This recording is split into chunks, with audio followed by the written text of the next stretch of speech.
நந்தியாவட்டையை கையில் தான் கட்டினேன் பாருங்கள், மாலை மாதிரி அப்படி நல்லா இருக்குது. நம்ம அப்படியே நெருக்கமாக கட்டினோன்னா கையில் கட்டுறதுலையே அழகாக மாலை மாதிரி வந்துடும். அப்படியே ஃபோர்க்கில் ஒரு பன்னீரோட நூடுல்ஸ் எடுத்து அப்படி சாப்பிட்டோன்னா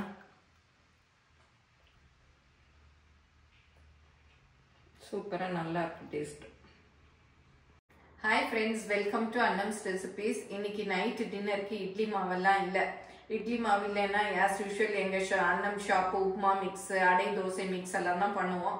இன்னைக்கு ஒரு சேஞ்சுக்கு நூடுல்ஸ் பண்ணுவோம் அப்படின்னு வெஜிடபிள்ஸ் எல்லாம் கட் பண்ணி வச்சுருக்கோம். என் பையனுக்கு சைனீஸ் ஐட்டம்னா ரொம்ப பிடிக்கும். வெஜிடபிள் அக்கா நூடுல்ஸ் தான், அதுவும் டிமார்ட் போனோன்னா பெரிய பெரிய பேக்கெட்டாக நூடுல்ஸ் வாங்கிட்டு வந்திருக்கோம். அதில் தான் இப்போ வந்து வேக வச்சு வச்சுருக்கோம். வெஜிடபிள்ஸ்லாம் கட் பண்ணி வச்சுருக்கோம். இன்னைக்கு பன்னீர் போட்டு பண்ண போகிறோம். இப்போ எப்படி செய்யலான்னு பார்ப்போம். எங்கள் ப்ராடக்ட்ஸ் எல்லாம் யூடியூப்பில் கமெண்ட்ஸ்க்கு கீழே வந்துட்டுருக்கு. அதில் போய் கிளிக் பண்ணிங்கன்னா அதோட ரேட்டு டீட்டெயில்ஸ் எல்லாமே இருக்கும். அதை கிளிக் பண்ணி நீங்கள் வேணுங்கிற பொருளை ஆர்டர் பண்ணி வாங்கிக்கலாம். நூடுல்ஸ் பண்ணுறதுக்கு முன்னாடி வீட்டுக்கு வெளியில் நந்தியாவட்டை செடியில் நிறைய நந்தியாவட்டை பூ பூத்திருந்தது. அதை தான் வந்து பறிச்சுக்கிட்டு இருக்கேன். இப்போ மழையும் அதுவும் பெய்யும், செடி நல்லா கொழு கொழுன்னு வளர்ந்துருக்கு, நிறைய பூ பூத்துருக்கு. நாங்கள் குட்டி செடியாக தான் 2 செடி தொட்டியில் தான் வச்சுருந்தோம். அப்புறம் பெருசாக வளருதே அப்படின்னு சொல்லிட்டு வெளியில் வச்சோம். பார்த்திங்கன்னா அது ரொம்ப மரம் சைஸ்க்கு வந்துருச்சு. தினமே ஒரு 100 பூ 200 பூ கிட்ட பூக்குது. சரி, பறித்து கட்டி சாமிக்கு வைக்கலான்னு சொல்லி பறிச்சிட்ருக்கேன். சும்மா கையில் தான் கட்டுறேன். பாருங்கள் எவ்வளோ அழகாக அடர்த்தியாக மாலை மாதிரி வருது. நம்ம வந்து நல்லா நெருக்கமாக கட்டினோன்னா மாலை மாதிரியே இருக்கும். கட்ட தெரியாதவங்க ஊசியில் கூட கோர்த்து மாலையாக போடலாம். இன்னும் அரளிப்பூவும் சேர்த்து கட்டினோன்னா ரொம்ப அழகாக இருக்கும். அரளிப்பூ செடி இப்போ தான் வச்சுருக்கேன். அதில் வந்து 1-2 பூ தான் பூத்துட்ருக்கு. அதனால் சரி, நந்தியாவட்டையை மாத்திரம் பறித்து கட்டிகிட்ருக்கேன். நீங்கள் யாரெல்லாம் உங்கள் வீட்டில் நந்தியாவட்டை செடி வச்சுருக்கீங்க அப்படிங்கிறதெல்லாம் சொல்லுங்கள். என்னென்ன பூச்செடிகள் வச்சுருக்கீங்கன்னு. நம்மளே வீட்டில் பூச்செடிகள் வச்சு அதை பறித்து கட்டி சாமிக்கு போடுறச்ச ரொம்ப சந்தோஷமாக இருக்கும். நான் செம்பருத்தி செடி அதெல்லாம் கூட வச்சுருக்கேன். அதெல்லாம் கொஞ்சம் கொஞ்சம் பூக்கும் காலையில். அப்புறம் வந்து சங்குப்பூவும் வச்சுருக்கேன், ப்ளூ கலர். அப்புறம் வந்து இந்த நந்தியாவட்டை தான் இருக்குது. அடுக்கு நந்தியாவட்டையும் இருக்குது, அது வந்து கொஞ்சம் கொஞ்சம் பூக்கும். இப்போ நந்தியாவட்டையை கட்டி முடிச்சாச்சு. பாருங்கள், 1 முழம் கிட்ட வந்திருக்கு. நல்லா நம்ம வீட்லேயே பூத்த பூங்கிறச்ச அதை சாமிக்கு வைக்கிறச்ச ரொம்ப சந்தோஷமாக இருக்கும். இதை வந்து கொஞ்சம் கொஞ்சமாக கட் பண்ணி எல்லா சாமிக்கும் வைக்கலாம். இல்லை அப்படியே மாலையாக போடுறதுனாலும் போடலாம். நான் வந்து எங்கள் வீட்டில் உள்ள பெருமாளுக்கும் முருகனுக்கும் போட்டிருக்கேன். பாருங்கள் எவ்வளோ அழகாக இருக்குது. பார்க்குறதுக்கே ரொம்ப மன நிறைவாக இருக்குது. இப்போ வந்து நம்ம நூடுல்ஸ் எப்படி செய்யலான்னு பார்ப்போம் வாங்க. இந்த மாதிரி ஹக்கா நூடுல்ஸ் வந்து கடையிலெல்லாம் கிடைக்கும். நம்ம வாங்கி இது பாருங்கள் வேக வச்சிட்ருக்கேன். தண்ணி ஊற்றி உப்பு போட்டு எண்ணெய் ஊற்றிக்கலாம். இந்த நூடுல்ஸ்க்கு தேவையான உப்பு போட்டுக்கலாம். அப்புறம் நம்ம வெஜிடபிள்ஸ்லேயும் போடுவோம், அதனால் கொஞ்சமாக போட்டுக்கிட்டா போதும். அப்புறம் எண்ணெய் கொஞ்சம் ஊற்றிக்கணும். அப்போ தான் வந்து நூடுல்ஸ் ஒன்றோட ஒன்று ஒட்டாமல் வேகும். இப்போ ஆல்மோஸ்ட் நூடுல்ஸ் நல்லா வெந்துருச்சு. பாருங்க, இப்படி கையில் எடுத்து பார்த்தா நல்லா அப்படி நல்லா வெந்துருச்சு. இதை அப்படியே தண்ணியை வடித்து எடுத்துக்கலாம். இப்போ நூடுல்ஸ் வந்து நல்லா வெந்துருச்சு. அடுப்பை ஆஃப் பண்ணிட்டேன். கொஞ்சம் பச்சை தண்ணி, கோல்டு வாட்டர் ஊற்றிக்கணும். அப்போ தான் வந்து அது குழையாமல் ஒன்றோட ஒன்று ஒட்டாமல் நல்லா இருக்கும். இப்போ இந்த தண்ணியெல்லாம் நம்ம வடித்தட்டில் ஊற்றி வடிச்சிடலாம். இதை அப்படியே வடிச்சு விட்டுறலாம்.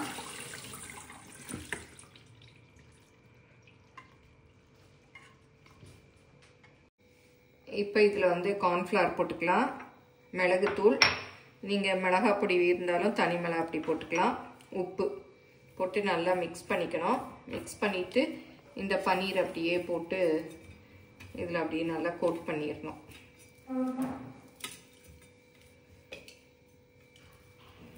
எல்லாத்துலேயும் படுற மாதிரி மிக்ஸ் பண்ணிடணும். கொஞ்சம் லைட்டாக தண்ணி ஸ்ப்ரிங்கிள் பண்ணிக்கலாம். அப்போ தான் நல்லா ஈவனாக கோட் ஆகும். ஏன்னா சும்மா நம்ம பன்னீர் போட்டோம்னா டேஸ்ட் இல்லாத மாதிரி இருக்கும். இந்த மாதிரி கொஞ்சம் போட்டோம்னா பன்னீர்ல கொஞ்சம் மிளகு உப்பு எல்லாம் சேர்ந்து நல்லா இருக்கும். இப்போ பன்னீரை வந்து ஃபர்ஸ்ட் ஃப்ரை பண்ணி எடுத்துக்கலாம். லைட்டா கொஞ்சம் எண்ணெய் ஊற்றிட்டு, இப்போ எண்ணெய் சூடாயிடுச்சு. இந்த மேரினேட் பண்ணி வச்சுக்கோங்க, இந்த பன்னீரை போட்டுக்கலாம்.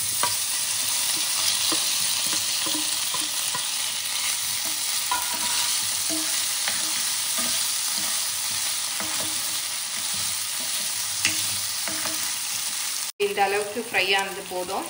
இதில் கார்ன்ஃப்ளவரோட நீங்கள் மைதா கூட கொஞ்சம் இருந்தால் சேர்த்துக்கலாம். இது எல்லாத்தையும் எடுத்து வச்சுட்டு அப்புறம் லாஸ்ட்டாக இந்த பன்னீரை நூடுல்ஸில் போட்டுக்கலாம். இப்போ அதே பேனில் இன்னும் கொஞ்சம் எண்ணெய் ஊற்றிக்கலாம். இந்த வெஜிடபிள்ஸ் எல்லாம் வதக்கணும். இஞ்சி பூண்டு இதை வந்து இந்த மாதிரி பொடியாக கட் பண்ணியிருக்கேன், அதை வந்து போட்டுக்கலாம்.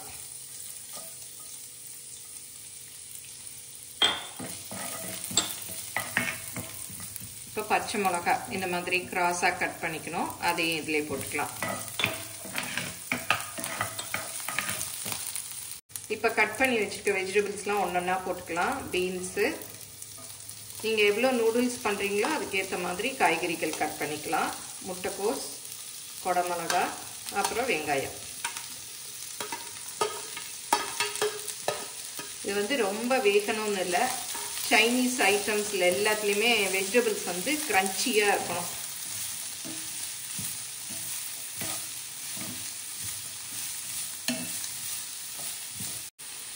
இப்போ வெஜிடபிள்ஸ் எல்லாம் வதங்கிறதுக்கு அதுக்கு தேவையான உப்பு, ஏன்னா நூடுல்ஸில் கொஞ்சம் போட்டு வேக வச்சுருக்கோம், அதனால் பார்த்து போட்டுக்கோங்க. அப்புறம் பத்தலைனா கூட ஸ்ப்ரிங்கிள் பண்ணிக்கலாம்.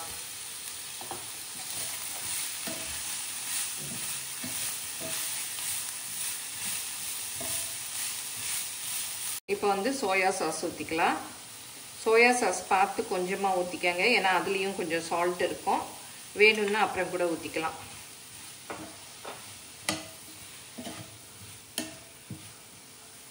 இப்போ பாருங்கள், காய்கறிகள் எல்லாம் கொஞ்சம் நல்லா வதங்கிருச்சு. இப்போ டொமேட்டோ சாஸ் கொஞ்சம், காரத்துக்கு பச்சை மிளகா போட்டிருக்கேன். இது வந்து சில்லி சாஸ். உங்களுக்கு எவ்வளோ காரம் வேணுமோ அதுக்கேற்ற மாதிரி போட்டுக்கோங்க.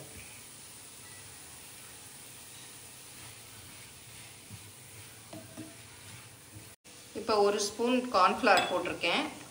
அதில் கொஞ்சம் தண்ணி ஊற்றி கரைச்சிக்கலாம். ரொம்ப தண்ணி ஊற்றிடாதீங்க, கொஞ்சமாக.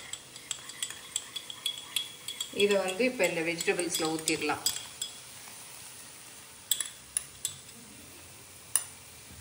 நல்லா மிக்ஸ் பண்ணி விட்டுடலாம்.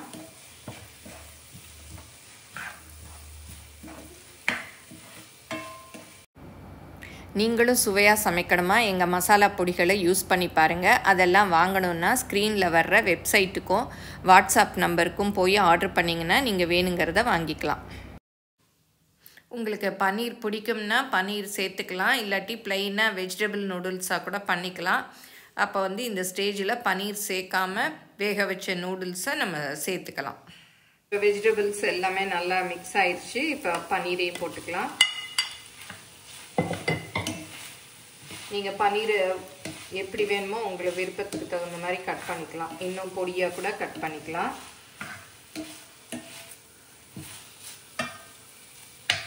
இப்போ வந்து நூடுல்ஸ் போட்டு மிக்ஸ் பண்ணிடலாம்.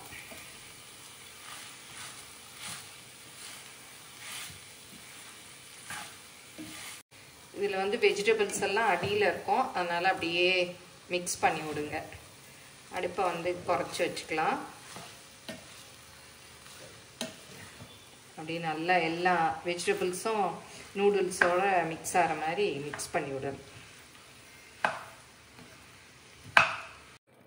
இப்போ பன்னீர் ஹக்கா நூடுல்ஸ் ரெடி ஆயிடுச்சு. சர்வ் பண்ண வேண்டியதான். காரத்துக்கு வேணால் பெப்பர் பவுடர் இல்லை சில்லி ஃப்ளேக்ஸ் நீங்கள் சர்வ் பண்ணுறச்ச போட்டுக்கலாம். இந்த சாஸ் வேணாலும் போட்டுக்கலாம். இப்போ பன்னீர் ஹக்கா நூடுல்ஸ் வீட்லேயே நம்ம சூப்பராக ரெடி பண்ணிட்டோம். பாருங்கள், எல்லாமே ஈஸி தான். வெஜிடபிள்ஸ் எல்லாம் கட் பண்ணி வச்சிட்டோம்னா மிக்ஸ் பண்ணுறது தான். எல்லாருமே வீட்டில் செஞ்சு பாருங்கள். ஒரு பன்னீரோடையும் எடுத்து சாப்பிட்டோம்னா சூப்பராக இருக்கும். எல்லாரும் செஞ்சு பாருங்கள். செஞ்சு பார்த்துட்டு எப்படி வந்ததுன்னு உங்கள் கமெண்ட்ஸை மறக்காமல் சொல்லுங்கள். தேங்க்யூ.